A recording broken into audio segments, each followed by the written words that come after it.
আজকের ভিডিওটা কিন্তু খুবই ইম্পর্টেন্ট। আজকের প্রশ্নটাও কিন্তু খুবই ইম্পর্টেন্ট যে কৃত্রিম উপগ্রহ কাকে বলে, কৃত্রিম উপগ্রহ কি, কৃত্রিম উপগ্রহ এর সংজ্ঞা বা কৃত্রিম উপগ্রহ বলতে কি বোঝো।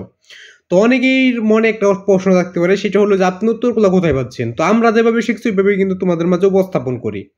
তো আমি কিন্তু বর্তমানে কলেজ সেকেন্ড ইয়ার বা ইন্টার সেকেন্ড ইয়ারে পড়তেছি। তো এখন আমাদের প্রি টেস্ট পরীক্ষা চলতেছে, তাও তোমাদের জন্য ভিডিও আপলোড করতেছি। এখন প্রায় 10টা 56 বাজে। তো তোমাদের জন্য আমি প্রতিদিন 10টার মতো 10 থেকে 11টা বা 7টা এরকম প্রশ্ন তোমাদের মাঝে আমি দিয়ে থাকি প্রতিদিন। তো ভিডিও করতে হয়, এগুলো লিখতে হয়, তারপরে থাম্বনেল টাইটেল এগুলো সব কিছু করতে হয় একটা ভিডিওর মধ্যে। এভাবে তোমাকে 7টা বা 10টা এরকম ভিডিও কিন্তু প্রতিদিন আপলোড করতেছি। তো এগুলো তোমাদের আরও যদি তোমাদের কোনো প্রশ্নের সমস্যা থেকে থাকে তো অবশ্যই কমেন্ট বক্সে বলে যাবে যে তোমাদের কোন প্রশ্নের সমস্যা। তো এই প্রশ্নটা কিন্তু আরো বিভিন্নভাবে করতে পারে। কৃত্রিম উপগ্রহ, এটার উদাহরণ দাও, কৃত্রিম উপগ্রহ বলতে কি বোঝায়, বা কৃত্রিম উপগ্রহের একটা বাক্য লিখো বা বৈশিষ্ট্য লেখো, বা কৃত্রিম উপগ্রহ এটার বর্ণনা করো, বা বিভিন্ন বা বৈশিষ্ট্য লেখো। বিভিন্নভাবে প্রশ্ন করে থাকবে। এই প্রশ্নটা তোমরা ওইগুলোর মধ্যে কনফিউজ হয়ে যাবে না, এবং উত্তর কৃত্রিম উপগ্রহ সম্পর্কে যত প্রশ্নই করবো উত্তরটা আজকের উত্তরটা দেখতে তোমরা অ্যান্সার করে ফেলতে পারবে। তো আশা করি বুঝতে পারছো। তো কৃত্রিম উপগ্রহ কি, কৃত্রিম উপগ্রহ কাকে বলে, তো এটার উত্তর আমরা জেনে নেব।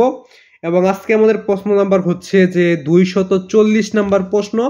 তার মানে এর আগে আমরা আরো 239টা প্রশ্ন শিখে নিয়েছি। তো প্রতিটা প্রশ্নই শিখে নেওয়ার চেষ্টা করবে, তাহলে তোমাদের প্রতিটা পরীক্ষারই প্রতিটা ক্লাসেরই প্রশ্নের উত্তর তোমাদের কমন পড়বে। কমন কি পড়ে? সৃজনশীলে কি কমন পড়ে? তোমাদের সৃজনশীলে কমন পড়বে তোমাদের সৃজনশীলের ক এবং খ নাম্বার।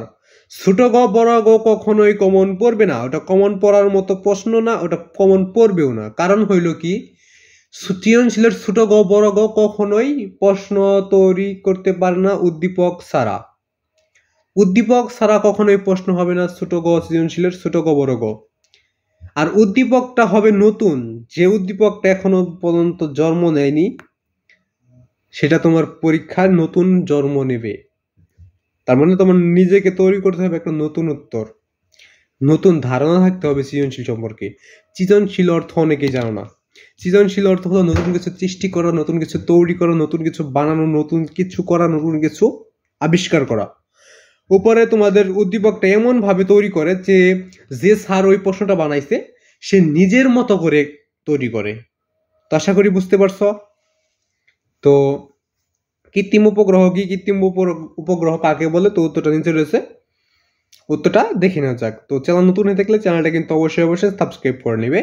তোমাদের সাপোর্ট ছাড়া কিন্তু আমি ইউটিউবে ভিডিও করতে পারবো না। তো ভিডিও করে যদি সাপোর্ট না পাই তাহলে তার ভিডিও করে আমার কোনো নাই, বুঝতেই তো পারছি। তো উত্তরটা দেখে নেওয়া যাক। তো সঠিক উত্তরগুলো পেতে চ্যানেলের সাথেই থাকবে, এবং কোনো প্রশ্নের সমস্যা থেকে থাকলে কমেন্ট বক্সে বলে দেবে। তো মানুষের পাঠানো যেসব বস্তু বা মহাকাশ যান পৃথিবীকে কেন্দ্র করে নির্দিষ্ট কক্ষপথে ঘুরে তাদেরকে কৃত্রিম উপগ্রহ বলে। তো একদম সহজ, আর যেটা সঠিক উত্তর ওটা একবার বললেই বোঝা যায় যে মানুষের পাঠানো যেসব বস্তু বা মহাকাশ যান পৃথিবীকে কেন্দ্র করে নির্দিষ্ট কক্ষপথে ঘুরে তাদেরকে কৃত্রিম উপগ্রহ বলে। তো এটাই ছিল কৃত্রিম উপগ্রহ কি, কৃত্রিম উপগ্রহ কাকে বলে, কৃত্রিম উপগ্রহের সংজ্ঞা বা বলতে কি বোঝায়, উত্তরটা আমি দেখাই দিলাম। যদি আরো কোনো প্রশ্নের দরকার হয় তাহলে অবশ্যই কমেন্ট বক্সটা খোলা আছে, কমেন্ট বক্সে বলে গেলে আমি অবশ্যই উত্তরটা দিয়ে দেবো। তো আজকে শুধু আমরা জেনে নিলাম যে কৃত্রিম উপগ্রহ কাকে বলে। আরো কোনো প্রশ্নের সমস্যা থেকে থাকলে কমেন্ট বক্সে বলে যাবে। তো সকলের প্রতি আমার সালাম, আসসালামু আলাইকুম। তো সবাই সালামের জবাবটা অবশ্যই দিয়ে যাবে। তো আজকে এখানে আমাকে বিদায় নিতে হচ্ছে, এবং আবার দেখা হবে পরবর্তী কোনো একটা নতুন একটা ভিডিওতে। তো সে পর্যন্ত সবাই ভালো থাকবে, সুস্থ থাকবে। তো সকলের ভালো থাকবে। তো আজকে এখানে বিদায় নিচ্ছি। খুদা হাফেজ।